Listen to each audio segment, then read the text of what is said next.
welcome to my channel. This is a quick video. I just want to tell you like what needs to be done. I mean, it's not very important all the time to set the goals, accomplish them, and then just forget about them.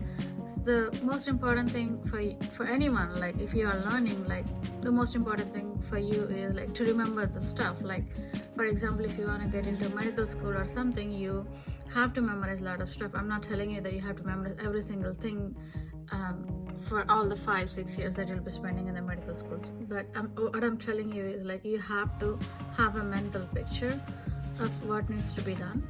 So for that, like I'm not a medical student, I'm just a pre-med student. What helped me to remember, I'm just giving the same information. It might help you or it might not help you, and I'm definitely not an expert in all this. I'm just sharing the good stuff that happened to me. Hopefully that will help you too.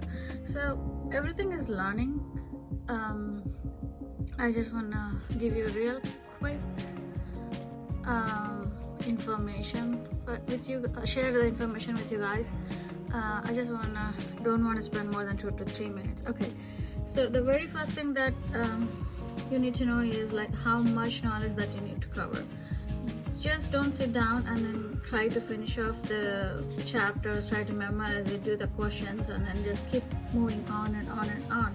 Just get the overview of what needs to be done, and then gather the right tools. Tools in the sense not like pens, pencils, books, flashcards, or anything like that. Tools here, what I meant to say is the right attitude to learn, and learning to do something like, just say you learn something about digestive system, or you learn something about a heart, or you learn something how the embryo develops inside the mother's womb, or anything like that.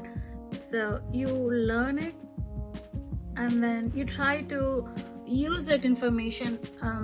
For example, let's say you just learned about how the baby grows inside the womb, and in order to memorize it for a longer period of time, like you have to know like what if something goes wrong.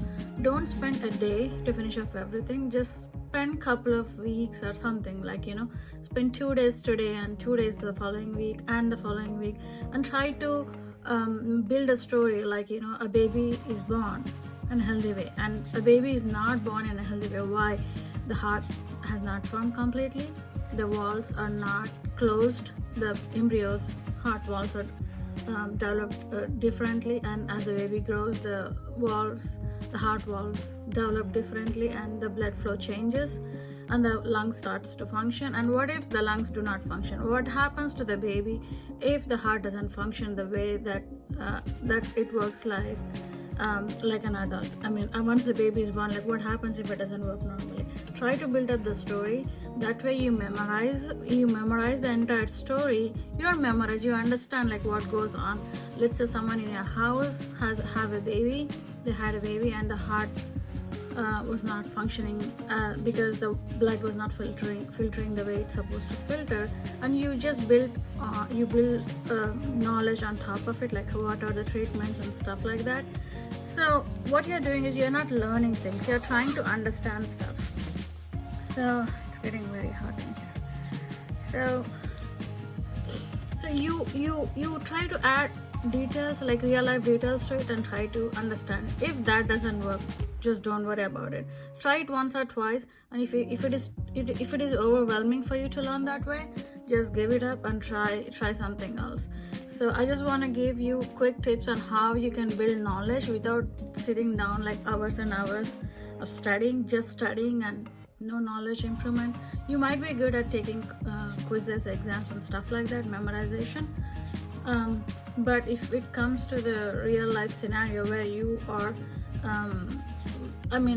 where you have to go based on the scenario, you might not be able to relate you might get overwhelmed and what goes where, or like when they talk about, you might be okay when they talk about how the baby is born, how the embryo is developed, but you might get into trouble, or you might feel suffocated when they ask you questions about what happens if the brain is not developed, what happens if that neural tube is not closed, what happens if something else is not developed the way it's supposed to develop.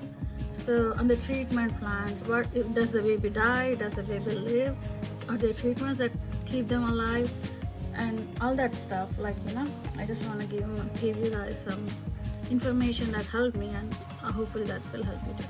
Okay, this is it. I'll just end my video here, and let's see how many people will actually like this, or not like this, like, you know, how many people will find it useful. Okay, thank you guys, bye.